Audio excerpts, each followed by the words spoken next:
Yeah, here's another old survival movie entitled The Lost Flight. Okay, yes, this is what the modern series Lost was based upon. So basically it's a tale of a downed aircraft in some tropical seas. So the captain gives a talk to everyone after they've got to the beach. You know, everyone's kind of collected themselves. Have your attention, please.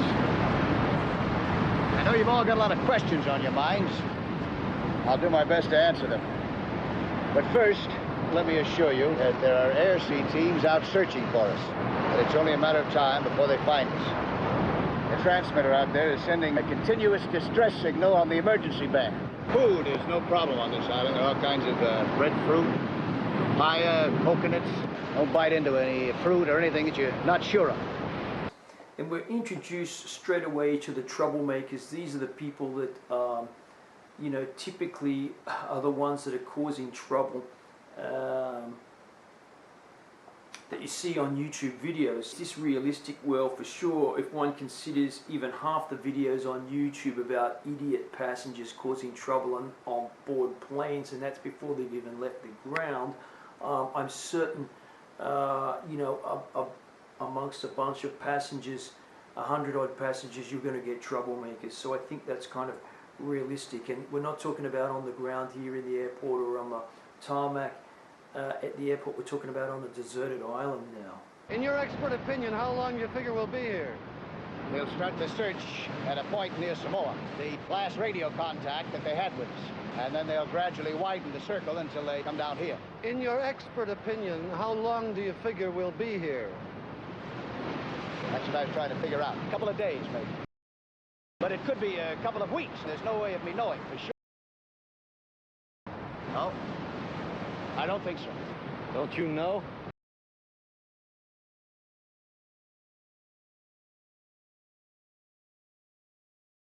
Can you give us an idea where we are? I think that it's a part of a chain called the Tierra Taboos. How far are we from Samoa? I say it was a little over 2,000 miles south. New Zealand? 12 to 1,500 miles due west. 1,500 miles?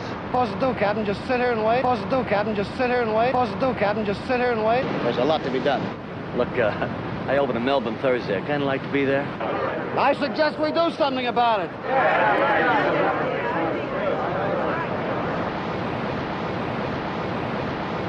I'll think of something. So we soon learn that there happens to be a military guy who is a survival instructor, and he's not just any kind of survival instructor. He happens to be a SEERS one, and the SEERS stands for Survival, Evasion, Resistance and Escape.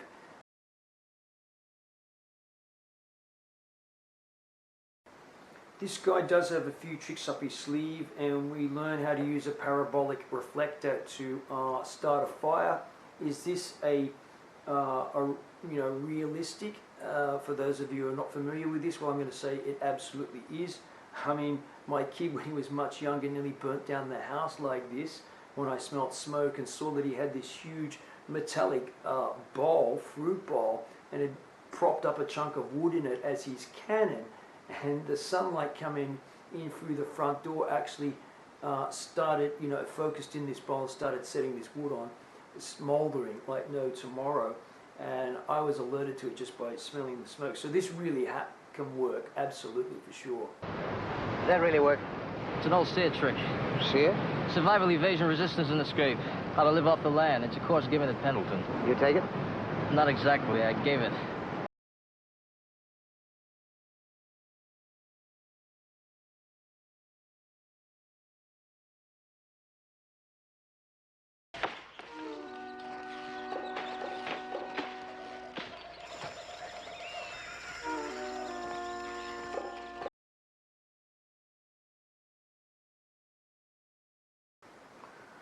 Right, so tension is happening from passengers who are impatient and arrogant and plain downright stupid.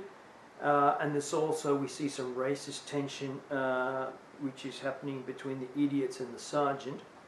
Why not? Count me in. Me too. All I need is 2 guys to help me with the sail. We'll go north, maybe we'll get lucky. I don't want to risk any more lives. What's so risky about it? The weather, for one thing. It looks fine to me. So give him a chance. Have you forgotten that storm we went through already, huh? I mean, this weather could change just like that. You've got all the answers, haven't you? It's my territory. I fly it. I still say we take the raft and we go. I don't want to argue about it anymore now. Just, will you please just go away, get some rest?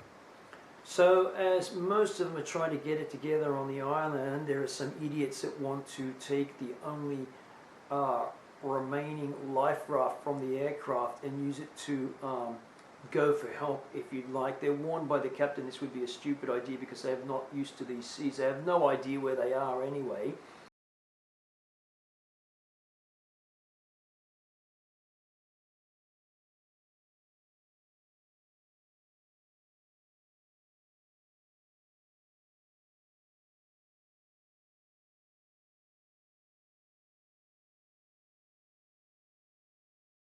We also find that there's plenty of food on the island, wild pigs and fruits and eggs and that kind of stuff like that. What makes this worse, what makes the trouble worse is that one of the key smart Alex is basically told not to eat some fruit because it's actually poisonous.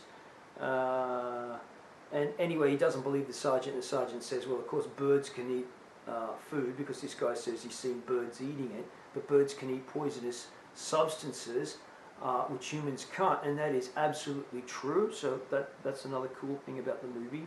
They've got some facts right in here for sure. Then there's a fight that ensues over this when the smart aleck makes some racist remarks to the sergeant. So not unrealistically, the sergeant wants to leave due to the racism, you know, because he sees it's not, you know, kind of viable for him to hang around with everybody.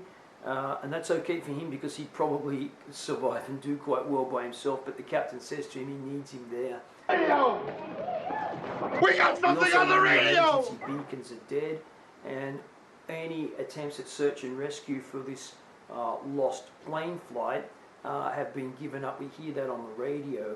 That's a big problem because then morale really starts to kind of drop. Going to make it? They're not even looking for us now. We're going to sit here and rot in this mess. You know. Ow! Shut up! But the most important speech is given in the entire movie, and that's by the captain, about not giving up, and they have to survive. They have to work together. All right, Captain Bannerman, what do we do now? Well, you got all the answers. What's your answer to that one? We'll build a boat, if we have to. Well, that's about the stupidest idea you've come up with yet. Where do you plan to get the tools to build this boat? Maybe from the metal on the plane. It's only down about 20 or 30 feet. In the meantime, we survive. By the way, if you haven't recognized who this actor is, this is Billy D. Williams of Return of the Jedi fame. He later became famous in that movie.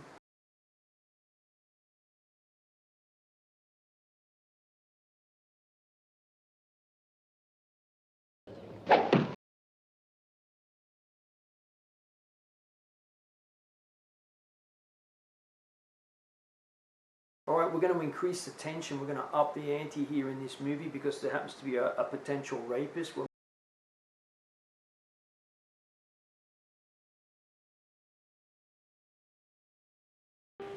Okay, the captain, you know, he's human like everybody else and has to go for a swim, and he goes for a swim, of course, and his gun is stolen. This is the one and only gun. I don't know how realistic this is because I'm not sure that captains of commercial airliners are carrying automatic weapons with them.